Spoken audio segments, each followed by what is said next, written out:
Hello everyone. आज हम करेंगे Newton third law of motion.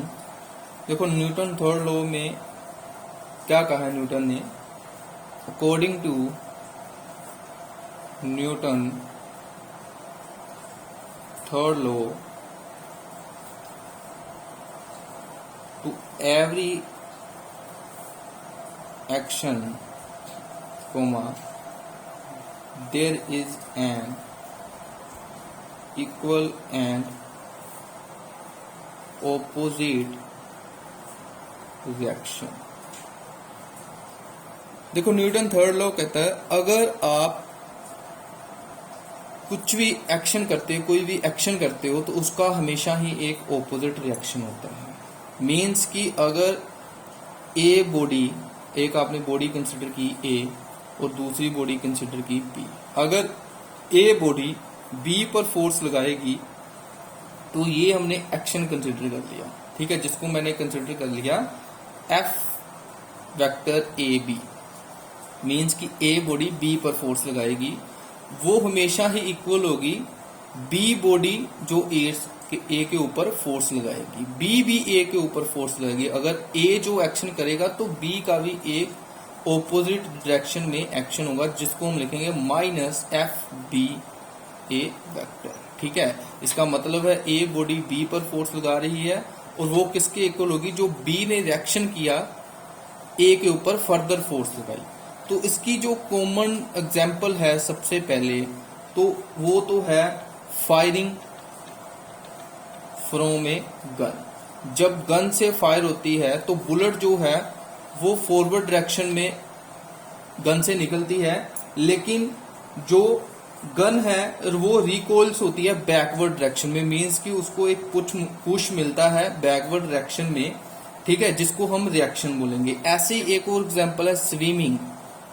Swimming को कैसे आप कंसीडर करते हैं, देखो जैसे ही स्विमर जो है वो पानी को पुश करता है बैकवर्ड डायरेक्शन में, ठीक है, बैकवर्ड डायरेक्शन में वो पानी को पुश करता है, उसको हम बोलेंगे एक्शन। और पानी जो है वो स्विमर को फॉरवर्ड डायरेक्शन में पुश करता है, वो पानी का रिएक्शन। तो यहां से जो न्यूटन थर्ड लॉ कहता है कि जो भी एक्शन होगा किसी बॉडी द्वारा उसको एक इक्वल और ऑपोजिट डायरेक्शन में रिएक्शन मिलेगा। तो ये हमने न्यूटन थर्ड लॉ में कंसीडर किया है, ठीक है। अब नेक्स्ट जो हमारा टॉपिक है वो है इम्पल्स। इम्पल्स क्या है, तो इम्पल्स की डेफिनेशन क्या है, the forces which act on bodies for short time are called impulsive forces. कहते वो फोर्सेस जो किसी बॉडी के ऊपर बहुत ही थोड़े टाइम के लिए लगती है उसको हम बोलेंगे इम्पल्सिव फोर्सेस, उसको हम इम्पल्स बोलते हैं, ठीक है।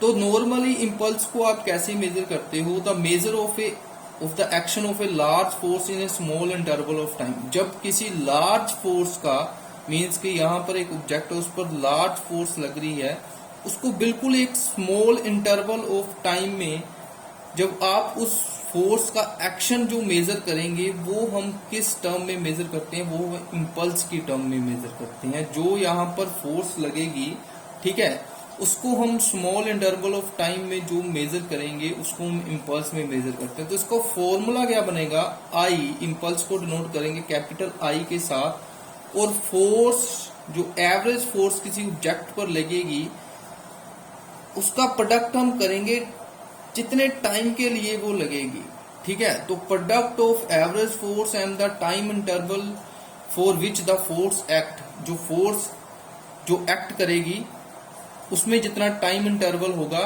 उससे और फोर्स के मैग्नीट्यूड का प्रोडक्ट जो होगा वो हमें इम्पल्स की वैल्यू बताएगा। तो इम्पल्स, फॉर एग्जांपल इम्पल्स किस केस में लगती है, जैसे in hitting a ball with a bat. जब आप किसी बॉल को हिट करते हो बैट के साथ, तो जो बॉल है बैट पर बड़े थोड़े टाइम के लिए आकर फोर्स लगाती है, ऐसी फोर्सेस जो होगी वो इम्पल्स फोर्सेस होंगी। ठीक है, तो ये एग्जांपल जो है आपकी इम्पल्स फोर्सेस की है। इम्पल्स जो है, इम्पल्स आपकी जो है, impulse is a vector quantity. Impulse जो है एक वेक्टर क्वांटिटी है। ठीक है, और इसमें अगर आप देखें तो डिमेंशनल फॉर्मूला क्या होगा इम्पल्स का? देखो, फोर्स का डिमेंशनल फॉर्मूला है m1 l1 t-2, और साथ में टाइम का डिमेंशनल फार्मूला t आएगा। अब ये t-2 और t-2 + 1 ये क्या आएगा? -1, तो ये आएगा m1 l1 t-1, तो ये इसका आएगा डिमेंशनल फार्मूला जो कि है फोर्स इम्पल्स का m1 l1 t-1। ठीक है, तो ये हमने शॉर्ट टाइम में जो फोर्स लगी उसको कैलकुलेट किया, उसको किया हमने इम्पल्स कहा।